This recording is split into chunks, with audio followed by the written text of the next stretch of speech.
Fun Bells. ಅರೆ ಸೋನಾ, ನೀನ್ ಮೊಟ್ಟೆ ಇಡ್ಲಿದ್ದೀಯಾ ಅಂತ ಕೇಳಿದೆ. ಇಂಥ ಪರಿಸ್ಥಿತಿಯಲ್ಲಿ ಇಲ್ಲಿ ಏನ್ ಮಾಡ್ತಾ ಇದ್ದೀಯಾ ನೀನು? ನೀನು ನಿನ್ನ ಸುರಕ್ಷಿತ ಕಾಡಿಗೆ ಹೋಗ್ಬೇಕು. ನಿನಗ್ಯಾರೂ ಹೇಳಿಲ್ವಾ ಇಲ್ಲಿ ನದಿ ಹತ್ತಿರ ಶಿಕಾರಿ ಹಕ್ಕಿಗಳ ರಾಜ್ಯ ನಡೀತಿದೆ ಅಂತ? ಬುಲ್ಬುಲ್ ತಂಗಿ, ಅದು ನನಗೂ ಗೊತ್ತು. ಆದರೆ ಈ ನದಿಯ ಇನ್ನೊಂದು ಕಡೆ ಕೆಲವು ಹಣ್ಣಿನ ಮರಗಳು ಬೆಳೆದಿವೆ ಅಂತ ಕೇಳಿದ್ದೀನಿ. ಆ ಮರಗಳ ಮೇಲೆ ನನ್ನ ಗೂಡು ಆದ್ರೆ ನನಗೆ ಆಹಾರ ನೀರಿನ ಸೌಲಭ್ಯ ಆಗುತ್ತೆ. ಸುಂದರಪುರದ ಕಾಡು ಬೆಟ್ಟದ ತುದಿಯಿಂದ ಕಣಿವೆಯವರೆಗೆ ಹರಡಿತ್ತು. ಇದೇ ಬೆಟ್ಟದ ಕಣಿವೆಯಲ್ಲಿ ಸಿಹಿ ನೀರಿನ ನದಿಯೊಂದು ಹರಿಯುತ್ತಿತ್ತು. ಅದರ ಸುತ್ತಲೂ ದಟ್ಟವಾದ ನೆರಳು ನೀಡುವ ಹಣ್ಣಿನ ಮರಗಳಿದ್ದವು. ಆದರೆ ಎತ್ತರದಲ್ಲಿರುವ ಗಿಡಮರಗಳಲ್ಲಿ ಪಕ್ಷಿಗಳಿಗೆ ಆಹಾರದ ಯಾವುದೇ ವ್ಯವಸ್ಥೆ ಇರಲಿಲ್ಲ, ಏಕೆಂದರೆ ಆ ಮರಗಳಲ್ಲಿ ಹಣ್ಣುಗಳು ಬಿಡುತ್ತಿರಲಿಲ್ಲ. ಸೋನಾ ಹಕ್ಕಿ, ನಿನ್ನ ಮೊಟ್ಟೆ ಇಡುವ ಸಮಯ ಹತ್ತಿರ ಬರ್ತಿದೆ. ನನ್ನ ಮಾತು ಕೇಳು ತಂಗಿ. ನೀನು ಕೆಳಗೆ ನದಿ ತೀರದಲ್ಲಿರೋ ಹಣ್ಣಿನ ಮರಗಳ ಮೇಲೆ ಹೋಗಿ ನಿನ್ನ ಗೂಡು ಕಟ್ಟಿಕೊ. ನಿನಗೆ ಅದೇ ಸರಿಯಾದ ಜಾಗ. ಇಲ್ಲಾಂದ್ರೆ ಮೊಟ್ಟೆ ಮರಿ ಆದಮೇಲೆ ನಿನಗೆ ಆಹಾರ ಮತ್ತು ನೀರು ಹೊಂದಿಸೋದು ತುಂಬ ಕಷ್ಟ ಆಗುತ್ತೆ. ಕಿಟ್ಟು ಅಳಿಲಿನ ಮಾತನ್ನು ಕೇಳಿ ಸೋನಾ ಹಕ್ಕಿ ಬಹಳ ದುಃಖಿತಳಾಗುತ್ತಾಳೆ. ನಿನ್ನ ಮಾತು ನಿಜ ಕಿಟ್ಟು, ಆದರೆ ನಾನೇನು ಮಾಡಲಿ? ನಿನಗೆ ಗೊತ್ತಲ್ವಾ, ನದಿ ತೀರದಲ್ಲಿರೋ ಹಣ್ಣಿನ ಮರಗಳ ಮೇಲೆ ಶಿಕಾರಿ ಹಕ್ಕಿಗಳು ಕಬ್ಜಾ ಮಾಡ್ಕೊಂಡಿವೆ. ನಮ್ಮಂಥ ಸಣ್ಣ ಹಕ್ಕಿಗಳುಗಳು ಇಷ್ಟಪಟ್ಟರೂ ಅಲ್ಲಿ ಗೂರು ಕಟ್ಟೋಕೆ ಆಗಲ್ಲ. ಅರೆ ತಂಗಿ, ನಿನ್ನೆ ತಾನೇ ನಾನು ನೋಡಿದೆ, ನದಿ ತೀರದಲ್ಲಿ ಕೆಲವು ಹೊಸ ಪೇರಲ ಮತ್ತು ನೇರಳೆ ಮರಗಳು ಬೆಳೆದಿವೆ.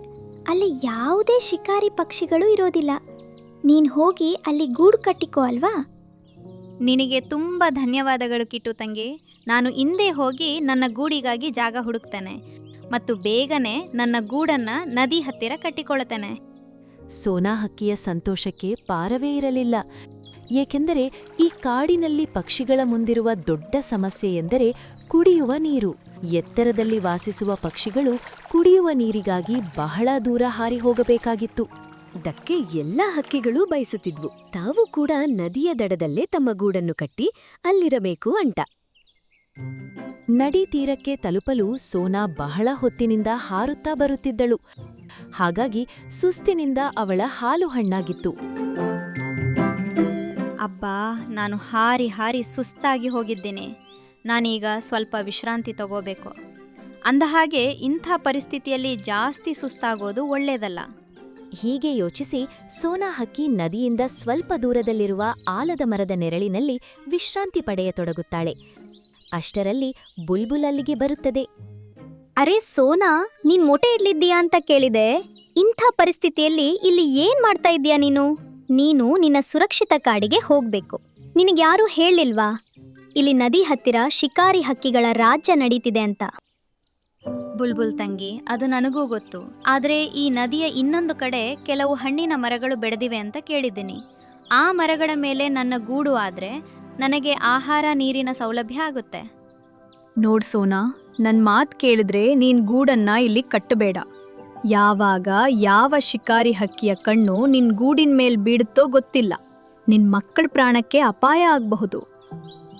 ಈಗ ನೀವೇ ಹೇಳಿ ಬುಲ್ಬುಲ್ ತಂಗಿ, ಇನ್ನು ಎಷ್ಟು ದಿನ ಅಂತ ನಾವು ಪಕ್ಷಿಗಳು ಹೀಗೆ ಹೆದರಿ ಬದುಕಬೇಕು? ನಮ್ಮ ಮಕ್ಕಳಿಗೆ ಹೊಟ್ಟೆ ತುಂಬ ತಿನ್ನೋಕೆ ಮತ್ತು ಶುದ್ಧ ನೀರು ಕುಡಿಯೋಕೆ ಹಕ್ಕಿಲ್ವೇ? ಯಾರಾದರೂ ಒಬ್ಬರು ಧೈರ್ಯ ಮಾಡಲೇಬೇಕಲ್ವೇ? ಒಂದು ಸಲ ನಾನು ಅಲ್ಲಿ ಗೂಡು ಕಟ್ಟಿಕೊಂಡ್ರೆ ನೋಡಿ, ಒಬ್ಬೊಬ್ಬರಾಗಿ ಎಲ್ಲ ಪಕ್ಷಿಗಳು ಅಲ್ಲಿ ಗೂಡು ಕಟ್ಟೋಕೆ ಶುರು ಮಾಡ್ತಾರೆ. ಸೋನಾ ಹಕ್ಕಿ ಬುಲ್ಬುಲ್ನ ಯಾವುದೇ ಮಾತನ್ನು ಕೇಳಲು ಇಷ್ಟಪಡುತ್ತಿರಲಿಲ್ಲ. ಆದ್ದರಿಂದ ಬುಲ್ಬುಲ್ನ ಮಾತುಗಳಿಗೆ ಗಮನ ಕೊಡದೆ ಸೋನಾ ಹೇಗಾದರೂ ಮಾಡಿ ಶಿಕಾರಿ ಹಕ್ಕಿಗಳ ಕಣ್ಣಿನಿಂದ ತಪ್ಪಿಸಿಕೊಂಡು ನದಿಯ ಆ ಭಾಗಕ್ಕೆ ಬರುತ್ತಾಳೆ ಎಲ್ಲಿ ಪೇರಳ ಮತ್ತು ನೇರಳೆ ಹಣ್ಣಿನ ಸಾಕಷ್ಟು ಮರಗಳಿದ್ದವೋ ಅಲ್ಲಿಗೆ. ಅರೆ ವಾ, ಈ ಜಾಗ ಎಷ್ಟು ಸುಂದರವಾಗಿದೆ! ಇಲ್ಲಿಂದ ನದಿ ಕೂಡ ತುಂಬ ಹತ್ತಿರವಿದೆ ಮತ್ತು ಮರಗಳು ಹಣ್ಣಿನಿಂದ ತುಂಬಿವೆ. ಎಷ್ಟು ಶಾಂತಿಯಾಗಿದೆ ಇಲ್ಲಿ. ಬಸ್, ಈಗ ನಿರ್ಧಾರ ಆಯಿತು. ನಾನು ಮೊಟ್ಟೆಗಳನ್ನು ಇಲ್ಲೇ ಇಡ್ತೀನಿ. ಸೋನಾ ಹಾರುತ್ತಾ ನೇರಳೆ ಮರದ ಸುತ್ತಲೂ ಸುತ್ತು ಹಾಕುತ್ತಿದ್ದಳು. ಮತ್ತು ತನ್ನ ಮೊಟ್ಟೆಗಳಿಗಾಗಿ ಒಂದು ಸುಂದರವಾದ ಮತ್ತು ಬಲವಾದ ಕೊಂಬೆಯನ್ನು ಹುಡುಕುತ್ತಿದ್ದಳು. ಅಲ್ಲಿಂದ ಅವಳ ಗೂಡು ಶಿಕಾರಿ ಹಕ್ಕಿಗಳ ಕಣ್ಣಿಗೆ ಬೀಳದಂತಿರಲಿ ಎಂದು. ಸ್ವಲ್ಪ ಸಮಯ ಮರದ ಸುತ್ತಲೂ ಹಾರಿದ ನಂತರ ಕೊನೆಗೆ ಸೋನಾಗೆ ಒಂದು ಜಾಗ ಇಷ್ಟವಾಯಿತು. ಇನ್ನು ತಡ ಮಾಡದೆ ಕಡ್ಡಿಗಳನ್ನು ಸೇರಿಸಿ ನನ್ನ ಗೂಡು ಕಟ್ಟೋಕೆ ಶುರು ಮಾಡಬೇಕು. ಅಂದ ಹಾಗೆ ಮಳೆಗಾಲ ಕೂಡ ಬಂದಿದೆ. ಯಾವತ್ತಾದರೂ ಜೋರಾಗಿ ಮಳೆ ಬರಬಹುದು. ಹೇಗಾದರೂ ಮಾಡಿ ಮಳೆ ಶುರುವಾಗೋ ಮೊದಲು ನನ್ನ ಮಕ್ಕಳಿಗಾಗಿ ಒಂದು ಮನೆ ಮಾಡಲೇಬೇಕು. ಹೀಗೆ ಯೋಚಿಸಿ ಸೋನಾ ಹಕ್ಕಿ ಕಡ್ಡಿಗಳನ್ನು ಸಂಗ್ರಹಿಸಿ ನೇರಳೆ ಮರದ ಮೇಲೆ ತನ್ನ ಗೂಡು ಕಟ್ಟಲು ಶುರು ಮಾಡುತ್ತಾಳೆ. ಅಷ್ಟರಲ್ಲಿ ಕಾಲು ಕಾಗೆ ಅಲ್ಲಿಂದ ಹಾದು ಹೋಗುತ್ತದೆ. ಕಾಲು ಕಾಗೆ ಮಸ್ತಿಯಲ್ಲಿ ಗುನುಗುನಿಸುತ್ತಾ, ಪಕ್ಷಿಯಾಗಿ ಹಾರಾಡುವೆ ಮಸ್ತ್ ಈ ಬಾನಲಿ, ಇಂದು ನಾನು ಆಜಾದ ಈ ಜಗದ ತೋಟದಿ, ಡಕ್ಕಿ ಚಕ್ಕಿ ಡಕ್ಕಿ ಚಿಕ್ಕಿ ಡೌನ್. ಅರೆ, ಈ ಸೋನಾ ಹಕ್ಕಿ ನೇರಳೆ ಮರದ ಮೇಲೆ ಏನ್ ಮಾಡ್ತಾ ಇದೆ? ಪತ್ತೆ ಹಚ್ಚಬೇಕು.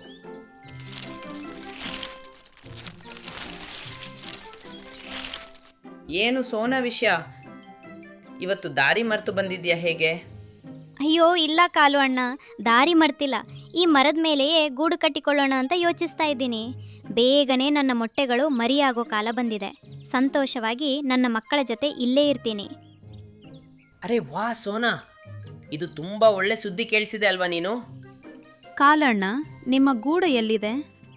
ನಾನು ಕೂಡ ಸ್ವಲ್ಪ ದೂರದಲ್ಲೇ ಇರೋದು. ಚಿಂತೆ ಮಾಡಬೇಡ, ಇಲ್ಲಿ ಯಾವುದೇ ಶಿಕಾರಿ ಪಕ್ಷಿಗಳು ಬರಲ್ಲ. ನೀನು ಆರಾಮಾಗಿ ಗೂಡು ಕಟ್ಟಿಕೋ. ಸರಿ, ನಾನು ಸ್ವಲ್ಪ ನದಿಯಲ್ಲಿ ನೀರು ಕುಡಿದು ಬರ್ತೀನಿ.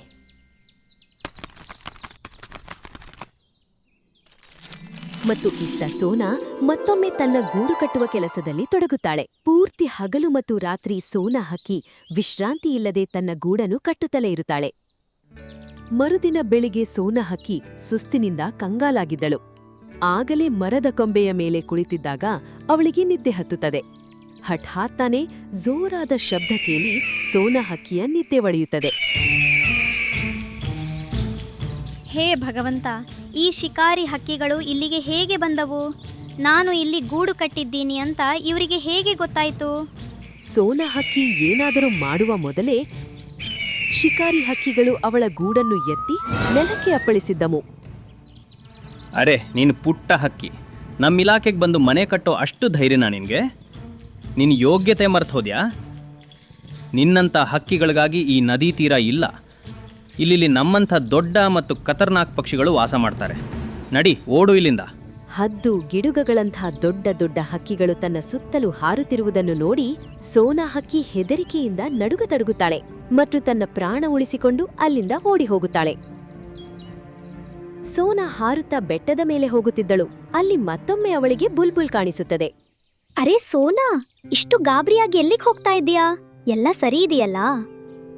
ಬುಲ್ಬುಲ್ ಹೇಳಿದಂತೆ ಸೋನಾ ಹಕ್ಕಿ ಹತ್ತಿರದ ಒಂದು ಮರದ ಕೊಂಬೆಯ ಮೇಲೆ ಕುಳಿತು ಅಳತೊಡಗುತ್ತಾಳೆ. ಗೊತ್ತಿಲ್ಲ ಬುಲ್ಬುಲ್, ನನ್ನ ಜೊತೆಗೆ ಯಾಕೆ ಹೀಗಾಗುತ್ತೆ? ಅಲ್ಲೇ ಕಾಲು ಕಾಗೆ ಗೂಡು ಕೂಡ ಇತ್ತು. ಕಾಲು ಹೇಳಿದ ಅವನು ವರ್ಷಗಳಿಂದ ಅಲ್ಲೇ ಇದ್ದಾನಂತೆ. ಆದರೆ ಅವನಿಗೆ ಏನೂ ಆಗಿಲ್ಲ. ಹೇಗೆ ಶಿಕಾರಿ ಹಕ್ಕಿಗಳ ಕಣ್ಣು ನನ್ನ ಗೂಡಿನ ಮೇಲೆ ಬಿತ್ತೋ ಗೊತ್ತಿಲ್ಲ. ಅದನ್ನು ಮುರಿದು ಹಾಕಿಬಿಟ್ಟವು. ನಾನು ಹೇಗೋ ಪ್ರಾಣ ಉಳಿಸಿಕೊಂಡು ಬಂದಿದ್ದೀನಿ. ಅರೇ ನನ್ನ ಮುಗ್ಧ ಸೋನಾ, ನಿನ್ಗಿನ್ನೂ ಅರ್ಥ ಆಗಿಲ್ವಾ? ಶಿಕಾರಿ ಹಕ್ಕಿಗಳಿಗೆ ನಿನ್ನ ಬಗ್ಗೆ ತಾನಾಗಿಯೇ ಗೊತ್ತಾಗಿಲ್ಲ. ಈ ಕಾಲು ಕಾಗೆ ಹೋಗಿ ಅವರಿಗೆ ಸುದ್ದಿ ಕೊಟ್ಟಿದ್ದಾನೆ. ಆ ಕಾಲು ಸುಮ್ಮನೆ ಶಿಕಾರಿ ಹಕ್ಕಿಗಳ ನಡುವೆ ಇಲ್ಲ. ಅವನು ಆ ಶಿಕಾರಿ ಹಕ್ಕಿಗಳ ಗೂಢಚಾರ. ನಿನಗಿಂತ ಮೊದಲು ಕೂಡ ಬಹಳ ಪಕ್ಷಿಗಳು ಇಲ್ಲಿ ಬಂದು ಗೂಡು ಕಟ್ಟೋಕೆ ಪ್ರಯತ್ನ ಪಟ್ಟಿದ್ವು. ಆದ್ರೆ ಈ ಕೆಟ್ಟ ಕಾಲು ಹೋಗಿ ಅವರಿಗೆ ಮಾಹಿತಿ ಕೊಡ್ತಾನೆ. ಆಗ ಆ ಕ್ರೂರ ಪಕ್ಷಿಗಳು ಬಂದು ಆ ಪಾವ ಪಕ್ಷಿಗಳ ಗೂಡನ್ನ ಕೆಡವಿ ಹಾಕ್ತಾರೆ. ಅದಕ್ಕೆ ನಾನು ನಿಂಗೆ ಹೇಳ್ತಾ ಇದ್ದೆ ಅಲ್ಲಿ ಹೋಗ್ಬೇಡ ಅಂತ. ಆದ್ರೆ ನೀನು ನನ್ನ ಒಂದು ಮಾತನ್ನು ಕೇಳಲಿಲ್ಲ. ಬುಲ್ಬುಲ್ ಮಾತನ್ನು ಕೇಳಿ ಸೋನಾ ಹಕ್ಕಿಗೆ ಬಹಳ ದುಃಖವಾಗುತ್ತದೆ. ಅವಳು ಮತ್ತೆ ತನ್ನ ಹಳೆಯ ಮರದ ಹಳೆಯ ಗೂಡಿಗೆ ಮರಳುತ್ತಾಳೆ. ಆ ರಾತ್ರಿ ಹಠಾತ್ತಾಗಿ ಹವಾಮಾನ ಬದಲಾಗುತ್ತದೆ ಮತ್ತು ಮಳೆ ಸುರಿಯಲು ಪ್ರಾರಂಭವಾಗುತ್ತದೆ. ಭಾರೀ ಮಳೆಯಿಂದಾಗಿ ನದಿಯಲ್ಲಿ ಪ್ರವಾಹ ಬರುತ್ತದೆ ಮತ್ತು ನದಿ ತೀರದ ಪೂರ್ತಿ ಕಾಡು ಪ್ರವಾಹದಲ್ಲಿ ಮುಳುಗಿ ಹೋಗುತ್ತದೆ. ಮತ್ತೆ ನದಿ ತೀರದಲ್ಲಿದ್ದ ಇಡೀ ಕಾಡು ಪ್ರವಾಹದಲ್ಲಿ ಮುಳುಗಿ ಹೋಗುತ್ತೆ. ಅರೆ ನೋಡಿ ಪಕ್ಷಿಗಳೇ, ಮಳೆ ನಿಂತು ಹೋಗಿದೆ. ಪ್ರವಾಹದ ನೀರು ಕೂಡ ಮೆಲ್ಲನೆ ಇಳಿಯುತ್ತಿದೆ. ಈಗ ನಮಗೆ ಯಾವುದೇ ಭಯವಿಲ್ಲ. ಹದ್ದು, ಗಿಡುಗಗಳೇ, ನೀವು ಕೂಡ ವಾಪಸ್ ನಿಮ್ಮ ಮನೆಗಳಿಗೆ ಹೋಗಬಹುದು. ನಾವು ಏನೋ ಬಚಾವಾದ್ವಿ, ಆದರೆ ನದಿ ತೀರದಲ್ಲಿ ವಾಸವಾಗಿರೋ ಆ ಪಾವ ಪಕ್ಷಿಗಳ ಗತಿ ಏನಾಗಿರ್ಬಹುದು? ಇನ್ನು ಕಿಟ್ಟು ಮತ್ತು ಸೋನಾ ಮಾತನಾಡುತ್ತಿದ್ದಾಗಲೇ ಕಾಲುಕಾಗೆ ತನ್ನ ಹೆಂಡತಿ ಗೌರಿಯ ಜೊತೆ ಅಲ್ಲಿಗೆ ಬರುತ್ತಾನೆ. ನಮಗೆ ಸಹಾಯ ಮಾಡಿ. ಪ್ರವಾಹದಲ್ಲಿ ನನ್ನ ಗೂಡು ಮತ್ತು 2 ಮೊಟ್ಟೆಗಳು ಕೊಚ್ಚಿ ಹೋದವು. ನಾನು ತುಂಬ ಸಂಕಷ್ಟದಲ್ಲಿದ್ದೀನಿ. ನನಗೆ ನಿಮ್ಮ ಗೂಡಿನಲ್ಲಿ ಆಶ್ರಯ ಕೊಡಿ. ನಾನು ನಿಮ್ಮ ಉಪಕಾರವನ್ನು ಎಂದು ಮರೆಯಲ್ಲ. ಈಗ ಗೊತ್ತಾಯ್ತಲ್ಲ ಇವನ್ ಬುದ್ಧಿ. ಈ ಮೋಸಗಾರ ಕಾಗೆಗೆ ಸಹಾಯ ಮಾಡೋ ಅಗತ್ಯ ಇಲ್ಲ. ಇವನಿಂದಲೇ ನಾವು ಪಕ್ಷಿಗಳು ಇವತ್ತಿನವರೆಗೂ ಆಹಾರ ನೀರಿಗಾಗಿ ತತ್ತರಿಸ್ತಾ ಇದ್ದೀವಿ. ನಾವು ದಿನಗಳನ್ನ ಹೇಗೆ ಕಳೀತಿದ್ದೇವೆ ಅಂತ ನಮಗೆ ಗೊತ್ತು. ಸಾಯ್ಲಿ ಬಿಡು ಈ ಕಾಲು. ಬೇಡ ಬುಲ್ಬುಲ್ ತಂಗಿ, ಮೋಸ ಮಾಡೋದು ಕಾಲು ಸ್ವಭಾವ. ನಾವು ಅವನ ಹಾಗೆ ಆಗೋ ಅವಶ್ಯಕತೆ ಇಲ್ಲ. ಕಾಲು ಮತ್ತು ಗೌರಿ, ನೀವು ಯಾವಾಗಲೂ ನಮಗೆ ತೊಂದರೆ ಕೊಡೋ ಕೆಲಸವನ್ನೇ ಮಾಡಿದ್ದೀರಾ. ಆದರೂ ನಾವು ನಿಮಗೆ ನಮ್ಮ ಗೂಡಿನಲ್ಲಿ ಆಶ್ರಯ ಕೊಡೋಕೆ ತಯಾರಿದ್ದೀವಿ. ಕೇವಲ ನೀವು ಅಷ್ಟೇ ಅಲ್ಲ, ಆ ಶಿಕಾರಿ ಹಕ್ಕಿಗಳನ್ನು ಕರೆಯಿರಿ. ಅವರು ಕೂಡ ನಮ್ಮ ಮರಗಳ ಮೇಲೆ ಇದ್ದು ಪ್ರಾಣ ಉಳಿಸಿಕೊಳ್ಳಲಿ. ಸೋನಾ ಹಕ್ಕಿಯ ಉದಾರತೆಯನ್ನು ನೋಡಿ ಕಾಲು ಮತ್ತು ಗೌರಿ ಬಹಳ ನಾಚಿಕೆ ಪಡುತ್ತಾರೆ. ಅವರಿಗೆ ತಮ್ಮ ತಪ್ಪಿನ ಅರಿವಾಗಿ ಈಗ ಬಹಳ ದುಃಖವಾಗುತ್ತಿತ್ತು. ಸೋನಾ, ನಿನ್ನ ಈ ಗುಣ ಇವತ್ತು ನನಗೊಂದು ದೊಡ್ಡ ಪಾಠ ಕಲಿಸಿದೆ. ಸಮಯ ಅನ್ನೋದು ಎಲ್ಲರಿಗೂ ಬದಲಾಗುತ್ತೆ. ಅದಕ್ಕೆ ಮನುಷ್ಯ ಯಾವತ್ತೂ ಅಹಂಕಾರ ಮಾಡಬಾರ್ದು. ಎಷ್ಟಾಗುತ್ತೋ ಅಷ್ಟು ಒಬ್ಬರಿಗೊಬ್ಬರು ಸಹಾಯ ಮಾಡಬೇಕು. ನನಗರ್ಥವಾಗಿದೆ, ಕೆಟ್ಟ ಸಮಯ ಯಾರಿಗೆ ಬೇಕಾದರೂ ಬರಬಹುದು ಅಂತ. ಕಾಲು ಮತ್ತು ಗೌರಿಯ ಪಶ್ಚಾತ್ತಾಪದ ಕಣ್ಣೀರನ್ನು ನೋಡಿ ಕಾಡಿನ ಉಳಿದ ಪಕ್ಷಿಗಳು ಅವರನ್ನು ಕ್ಷಮಿಸುತ್ತವೆ.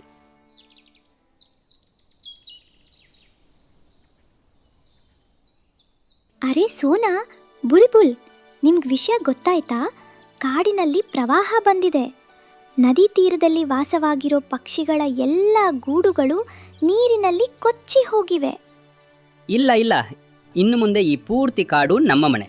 ನಾನು ಭಾಷೆ ಕೊಡ್ತೀನಿ. ಇನ್ಮೇಲೆ ನಾವೆಲ್ಲರೂ ಒಟ್ಟಾಗಿ ಇರೋಣ. ನೀವು ಕೂಡ ಇನ್ನು ಮೇಲೆ ಆ ಎತ್ತರದಲ್ಲಿ ಆಹಾರ ನೀರಿಲ್ಲದೆ ಕಷ್ಟಪಡೋ ಅಗತ್ಯ ಇಲ್ಲ. ಕೆಳಗೆ ನಿಮ್ಮೆಲ್ಲರಿಗೂ ಬೇಕಾದಷ್ಟು ಆಹಾರ ಮತ್ತು ನೀರು ಇದೆ. ಎಲ್ಲರೂ ನಮ್ಮ ಜೊತೆಗೆ ಬನ್ನಿ.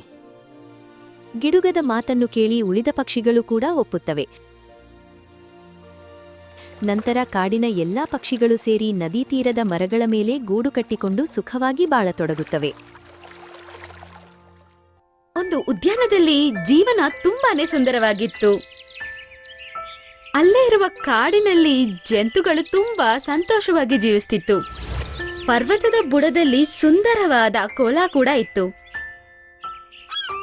ಆ ಕೊಳದಲ್ಲಿ ಹಂಸ, ಕಪ್ಪೆ ಮತ್ತು ಮೀನುಗಳು ಇನ್ನೂ ಇತರ ಜೀವರಾಶಿಗಳು ಜೀವಿಸ್ತಿದ್ವು. ಅವು ಎಲ್ಲ ತುಂಬಾ ಸ್ನೇಹಪರವಾಗಿತ್ತು.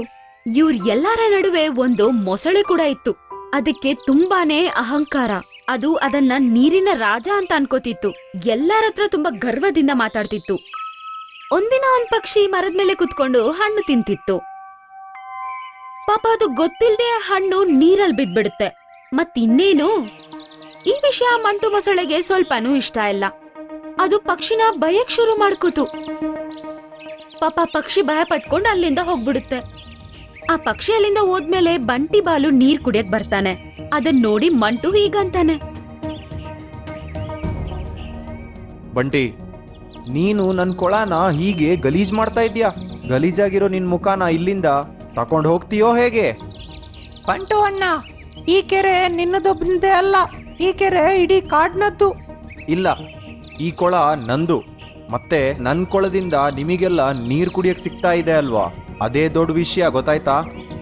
ಹೋಗಿ ಹೇಳು ಆ ನಿನ್ನ ರಾಜನಿಗೆ, ಕೆರೆಯ ರಾಜ ಒಂದು ಆಜ್ಞೆ ಮಾಡಿದಾನಂತ. ಅದೇನಂದ್ರೆ ಈ ಕೆರೆಯಿಂದ ಯಾರೇ ನೀರು ಕುಡಿಲಿ ಅವರು ನೀರಿಗೆ ಕರ ಕೊಡಬೇಕು. ಈಗ ಯಾರಾದ್ರೂ ಮಾಡಿಲ್ಲ ಅಂದ್ರೆ ಅವರನ್ನ ನಾನು ನೀರ್ ಕುಡಿಯಕ್ಕೆ ಬಿಡೋದಿಲ್ಲ. ಪಾಪ ಇನ್ನೇನ್ ಕತೆ, ಎಲ್ಲಾ ಜಂತುಗಳು ನೀರ್ ಕುಡಿಯಕ್ ಹೋಗೋಕ್ ಮುಂಚೆ ಅದಕ್ಕೆ ಕರ ತಗೊಂಡ್ ಹೋಗ್ತಿತ್ತು. ಮಂಟುಗೋಸ್ಕರ ತುಂಬಾ ತಾಜಾ ಹಣ್ಣುಗಳು ಮತ್ತೆ ಅವುಗಳಿಗೆ ಸಿಕ್ಕ ಆಹಾರ ತಂದ್ಕೊಡ್ತಿದ್ವು. ಮಂಟು ರಾಜಂತರ ಆರಾಮಾಗಿದ್ದ. ಇದೆಲ್ಲ ನೋಡಿ ಮಂಟುಗೆ ತುಂಬಾ ಸಂತೋಷ. ಹಿಂಗೆ ದಿನ ಕಳೀತಿತ್ತು. ಒಂದಿನ ಚಿಂಟು ಜಿಂಕೆಗೆ ತುಂಬಾ ದಾಹ ಆಯ್ತು. ಆಗ ಅಮ್ಮನತ್ರ ಹೇಳುತ್ತೆ, ಅಮ್ಮ, ನನಗ್ ತುಂಬಾ ಬಾಯಾರಿಕೆ ಆಗ್ತಾ ಇದೆ. ಮಗ್ನೆ, ಮಂಟುಕ್ ಕೊಡಕ್ಕೆ ಏನೂ ಇಲ್ಲ. ಆದ್ರೆ ಚಿಂಟುಗೆ ದಾಹ ತಡ್ಕೊಳಕ್ಕಾಗ್ತಿಲ್ಲ. ಆಗ ಅಮ್ಮ ಜಿಂಕೆ ಹೇಳುತ್ತೆ, ಮಗ್ನೆ ಸ್ವಲ್ಪ ತಡ್ಕೊಳ್ಳೋ, ಕತ್ಲಾಗಿದ ತಕ್ಷಣ ನಾವು ನದಿ ಹತ್ರ ಹೋಗೋಣ, ಆಗ ನಾವು ನೀರ್ ಕುಡಿಬಹುದು. ಕತ್ಲಾಗಿದ ತಕ್ಷಣ ಇಬ್ರು ನೀರ್ ಹತ್ರ ಹೋಗ್ತಾರೆ.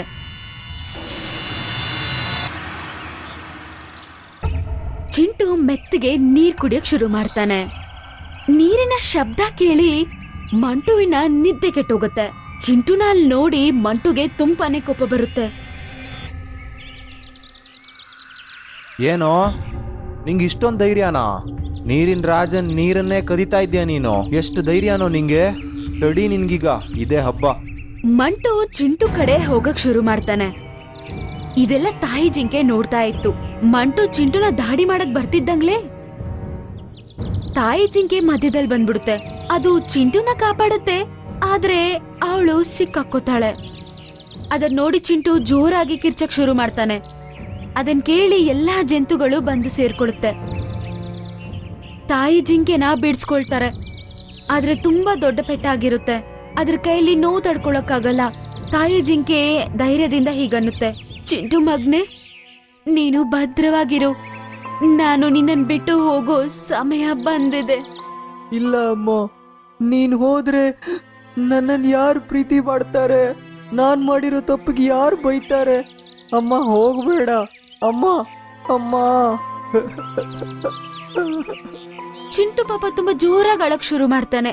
ಆಗ ತಾಯಿ ಜಿಂಕೆ ಹೇಳುತ್ತೆ, ಚಿಂಟು ಮಗ್ನೆ, ನಾನು ಯಾವಾಗ್ಲೂ ನಿನ್ ಜೊತೆನೇ ಇರ್ತೀನಿ. ನೀನನ್ ಯಾವಾಗ್ಲೂ ಒಬ್ಬನ್ನೇ ನಾನ್ ಬಿಡಲ್ಲ. ಚಿಂಟುಗೆ ಆಶೀರ್ವಾದ ಮಾಡ್ತಾ ಶಾಶ್ವತವಾಗಿ ತಾಯಿ ಜಿಂಕೆ ಕಣ್ಮುಚ್ಬಿಡುತ್ತೆ. ಚಿಂಟು ತುಂಬಾ ಅಳ್ತಿರ್ತಾನೆ. ಅಲ್ಲಿರೋ ಜಂತುಗಳೆಲ್ಲ ಅದನ್ನ ನೋಡಿ ಅಳ್ತಿರ್ತವೆ. ಒಂದಿನ ಚಿಂಟು ಆಹಾರ ಹುಡುಕೊಂಡು ಹೋಗ್ತಿರ್ತಾನೆ.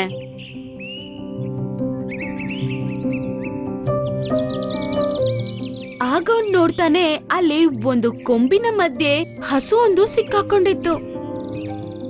ನಾನು ಆನೆ ಮಾವಂತರ ಗಟ್ಟಿಯಾಗಿದ್ದಿದ್ರೆ ಈ ಮರನ ನಾನು ಖಂಡಿತವಾಗಿ ಕೂಡ ಎತ್ತಾಕ್ತಿದ್ದೆ. ದೇವ್ರೆ, ಈ ಕೊಂಬೆ ಜರುಗ್ಲಿ. ಚಿಂಟು ಹಂಗ ಅನ್ನೋ ಇಲ್ವೋ, ಆ ಕೊಂಬು ಅದಷ್ಟಗದೆ ಹೋಗಿ ದೂರ ಬಿದ್ಬಿಡುತ್ತೆ. ಅದನ್ನ ನೋಡಿ ಚಿಂಟುಗೆ ತುಂಬಾನೇ ಆಶ್ಚರ್ಯ. ಆದ್ರೆ ಆಗ್ಲೇ ಅವನಿಗೆ ಅಮ್ಮನ ಮಾತು ಜ್ಞಾಪಕ ಬರುತ್ತೆ. ಆಗ ಅವನ್ಗೆ ಅರ್ಥ ಆಗುತ್ತೆ, ಇದೆಲ್ಲ ಅವನ ಅಮ್ಮನ ಆಶೀರ್ವಾದ ಅಂತ. ಮತ್ತೆ ಇನ್ನೇನು, ಕಾಡಲ್ಲಿರುವ ಎಲ್ಲಾ ಜಂತುಗಳಿಗೂ ಚಿಂಟು ಸಹಾಯ ಮಾಡಕ್ ಶುರು ಮಾಡುತ್ತೆ. ಒಂದಿನ ತುಂಬಾ ಜೋರಾಗಿ ಭೂಕಂಪ ಬರುತ್ತೆ. ಮೇಲೆಯಿಂದ ತುಂಬಾ ದೊಡ್ಡ ದೊಡ್ಡ ಕಲ್ಲುಗಳು ಕೆಳಗಡೆ ಬಂದು ಬೀಳ್ತಿದ್ವು. ಅದರಿಂದ ದೊಡ್ಡ ದೊಡ್ಡ ಮರ ಎಲ್ಲ ಕುಸಿದು ಬಿದ್ದಿತ್ತು.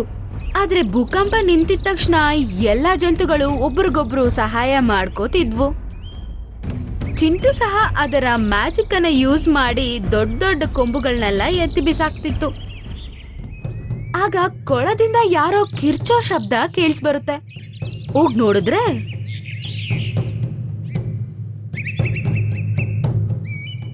ಮಂಟು ಒಂದ್ ದೊಡ್ಡ ಕಲ್ಲಿನ ಕೆಳಗಡೆ ಸಿಕ್ಕಾಕೊಂಡಿರ್ತಾನೆ. ಯಾರಾದ್ರೂ ನನ್ನ ಕಾಪಾಡಿ, ದಯವಿಟ್ಟು ಯಾರಾದ್ರೂ ಕಾಪಾಡಿ. ಆದ್ರೆ ಅವನ್ಗೆ ಸಹಾಯ ಮಾಡಕ್ಕೆ ಯಾರು ಬರೋದಿಲ್ಲ. ಈ ದುಷ್ಟನಿಗೆ ಹಿಂಗೆ ಆಗ್ಬೇಕು, ದೇವ್ರು ಇವನಿಗೆ ಒಳ್ಳೆ ಶಿಕ್ಷೆ ಕೊಟ್ಟಿದ್ದಾನೆ.